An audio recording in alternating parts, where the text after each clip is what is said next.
زړه ته رانږدې لیدونکو ستړي مه شئ. دا د مورولي او پلارولي تر سرلیک لاندې د هغو ماشومانو د روزنې په اړه درېیمه خپرونه ده چې له زیږ څخه تر 3 کالونو پورې عمر ولري. په دویمه خپرونه کې پر هغو 5 بنسټیزو او اساسي څیزونو باندې وغږېدو چې د ژوند په لومړنیو 14 میاشتو کې رامنځته کیږي او د انسان د راتلونکي شخصیت بنسټ ډبرې ګڼل کیږي. په دې خپرونه کې به په پاتې نورو هغو باندې رڼا واچوو. د ژوند په لومړنیو 14 میاشتو کې په انسان کې د خوشبینۍ یا بدبینۍ تخم کرل کیږي. خوبینه یا خوشبین انسان د پیښو او څیزونو ښه او مثبت اړخ ته پام کوي. له بد اړخ څخه یې بشپړ معلومات لري. غواړي چې دا ناوړه اړخ بدل شي. پوهیږي چې څه ډول یې بدل کړي او د همدې موخې لپاره تر پایه پورې کار کوي.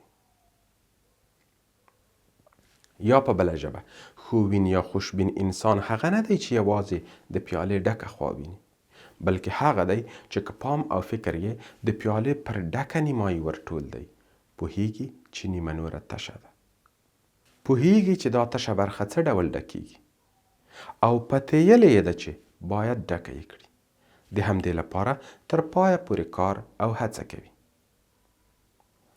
ځکه نو په ډاډه زړه ویلای شو چې پیښو یا څیزونو ته یوازې له مثبت لوري څخه کتل له خوشبیني یا خوبیني سره بشپړ توپیر لري.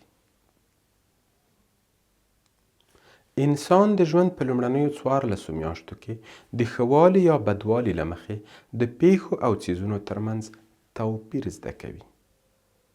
په ښو، ښکلیو، ارزښتناکو، خوندورو، جذابو، کارنده او مثبتو څیزونو پسې ګرځي او له ناکاره، بدرنګو، خطرناکو، بدبویه، بدخوندو او په ټول کې له بدو څیزونو څخه ډډه کوي. که ماشومان په دې 14 میاشتو کې له ښو او په زړه پورې شرایطو او څیزونو سره مخامخ شي، په لویینه کې هڅه دا وي چې په همداسې څیزونو او حالاتو پسې وګرځي او کله ناوړه ځورند او دردونکو حالاتو او څیزونو سره مخامخ شي د ځان ساتنې هڅه کوي او ښایي دا حس ورسره د ټول عمر لپاره پاتې شي او د ژوند په هر ډول پریکړو یې اغیز وښندي. بالاخره انسان په لومړنیو 14 میاشتو کې رغول یا ورانول زده کوي. کله ناوړو شرایطو سره مخامخ نشي، رغول، جوړول، پنځول او ساتل یې د ژوند برخه ګرځي. او کله بدو شرایطو سره مخامخ شي، ورانکاري او خرابول یې په خټه کې اغږل کیږي. لومړی په عیبونو پسې ګرځي او بیا وروسته چې هر څه په مخه ورځي وار په وار یې نړوي او یا الګوله او ګډوډي جوړوي. دې رغند او ورانکاري لیدلوري ته په پام 2 حالتونه پیدا کیږي چې په لومړني حالت کې ماشوم هاندو هڅه کوي چې کار په خپل وخت پیل او په خپل وخت پای ته ورسوي، او په دویم هغه کې د لومړني برعکس کار کولو ته د ماشوم سترګې سپینې وي او که فرضاً بیا هم کوم کار ته ملا وتړي له اول څخه پوهیږي چې له ستونزو او مشکلاتو سره مخامخیږي، په نیمایي کې ترې لاس اخلي او په بل کار پسې رهي کیږي. ښه نو اوس به څه ناڅه پوهېدلي وای چې د ژوند لومړنۍ 14 یا 18 میاشتې څومره ارزښتمنې او د مور و پلار مسؤلیت څومره دروند دی چې حتی یوه وړه تېروتنه یې د ماشوم ټول ژوند له ستونزو او مشکلاتو سره مخامخولی شي. د ماشوم روزنه د موټروانۍ غوندې هره شیبه دقت او پام غواړي. موټروان که یوه شیبه بې پامي وکړي، خپل او په موټر کې د ناستې سپرلی ژوند له ګواښ سره مخامخوي.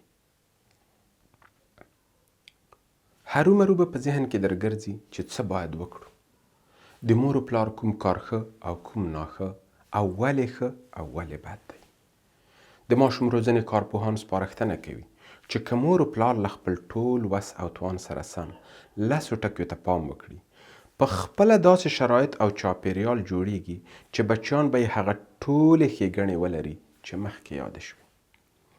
او که لږه بې پامي او ناغېړي وکړي، ماشوم به یې د ګلستان پر ځای په خارستان کې سترېږي او ټولې بدمرغۍ به د هغه د غاړې هار ګرځي. دا چې دا لس ټکي کوم دي په بله خپرونه کې به پرې وغږیږو. د نن خپرونه پر همدې ځای پای ته رسیږي. په لوی الله مو سپارم، خو پام مو وي چې د دې چینل سبسکرایب او د دې ویډیو لایک یا ډسلایک درڅخه هیر نشي.